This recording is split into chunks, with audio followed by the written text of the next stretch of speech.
Hey y'all, it's Belle from Seam Sew Me, and this is a supplemental video that goes along with the blog post that I made for Elizabeth of Quilter's Candy on the Quilty Baby Mobile.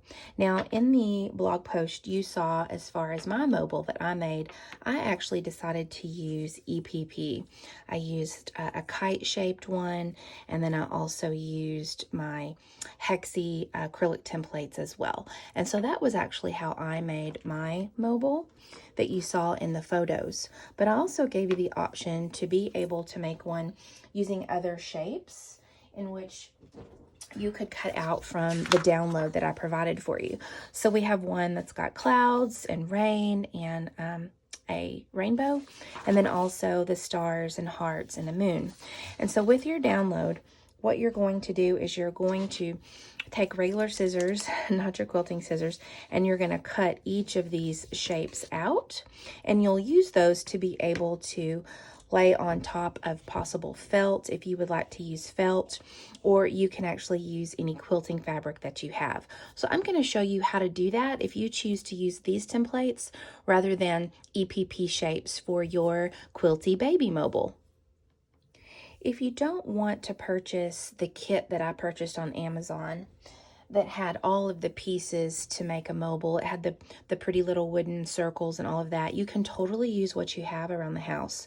So this is actually an embroidery hoop. This is a small one.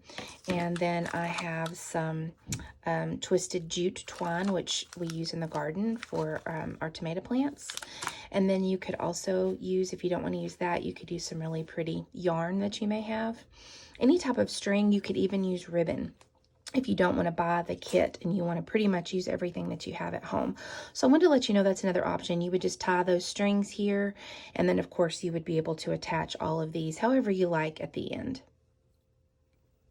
So the first thing you're going to do is you're going to cut out your templates and just use a pair of scissors, just kind of cut that out. And I've made these a decent size for you so that they're pretty visible. The one that I made for the blog post, those EPPs were more dainty and minimalistic and smaller. So this way you kind of have some options. If you have English paper piecing templates, the acrylic template rulers, they come in various sizes and you can use those. I also have a limited number of those for sale on my website that has the various sizes. I think I have 2-inch, 1.5 inch, 1 inch, and then I have some limited number of the actual sets. So if you do want to make larger little EPPs that hang from your baby mobile, then you have that as an option too. But I wanted you to have an option if you didn't want to have to buy anything. So you're going to cut out your templates here, and we've got the cloud that I've cut out. And you can either choose to trace this onto quilting cotton if you want, or you could trace it onto, we'll do some gray clouds here. You could trace it onto felt. This was just some extra craft felt that I had. And so you're going to trace this onto 2 pieces because you're going to need a front and a back that you're going to be sewing together. So decide what you want to use. If you want to use cotton, quilting cotton, or if you'd like to use felt, and then trace the shapes out two times because you're going to want to sew those together. So what I'm going to do here, since I didn't quite have enough of the gray, I've got this brown color, and I am going to just fold it over to be able to cut out 2 at once. And you'll just want to trace. You can use whatever kind of fabric marking pen. This is a water soluble. Let's see if that'll show up. Yeah. So you'll just trace that. You can use a pen, you can use a pencil.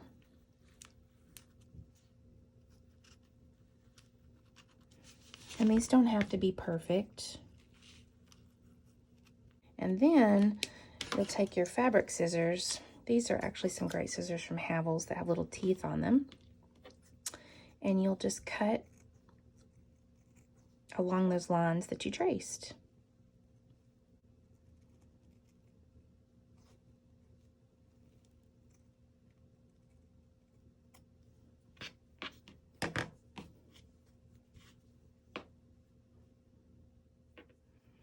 Okay, so now you're going to want to go to your sewing machine and you're going to want to stitch. This is going to be raw edged. It can be a bit hard to fold these under and stitch these down. You could by hand, but I'm making all of mine just really raw edge, almost like raw edge applique. So you'll go to your machine and stitch all the way around.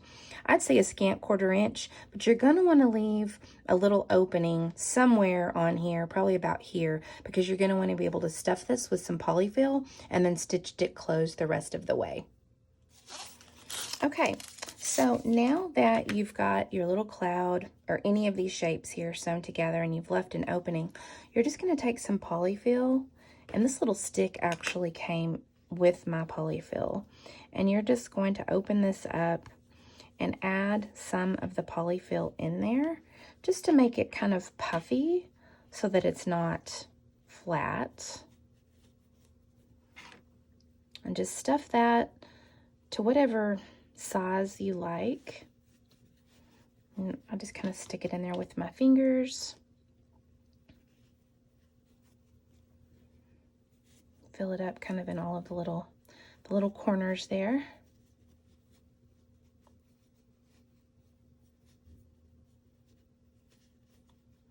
And then you're going to take this to your sewing machine and then finish stitching that closed. Now you have a lot of flexibility. It's whatever makes your heart sing as far as attaching your rope or your string or your yarn to each of these little designs here. I have found what works for me is I just tie a bow at the end of it and then just kind of figure out where I want it to be and then how long I'm going to want this to be to hang down from the hoop. Okay, whether you use this or a purchased one.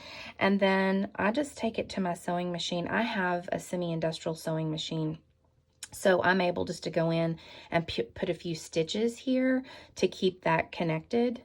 You also, if you wanted, you could have, before you sewed this opening shut, you could have stuck this down inside there, and then you could have sewed it shut with this down in there. So it's just up to you on the aesthetic that you want. If you want a bow, or if you want this down in there, you would put it in there before you sewed it shut, either with the twine or if you want to use some type of yarn.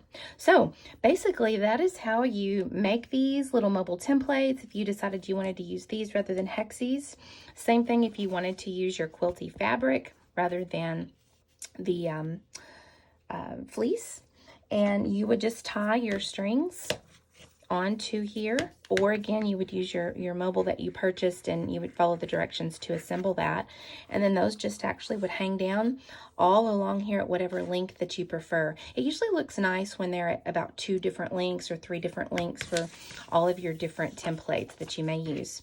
So I hope you enjoy this supplemental tutorial that goes along with the blog post on the Quilty Baby Mobile, and I'd love to see some of yours. So if you make one as a gift or for someone else, please feel free to use the hashtag Quilty Baby Mobile. I'm Belle from Seam Sew Me, and until next time, make lovely things.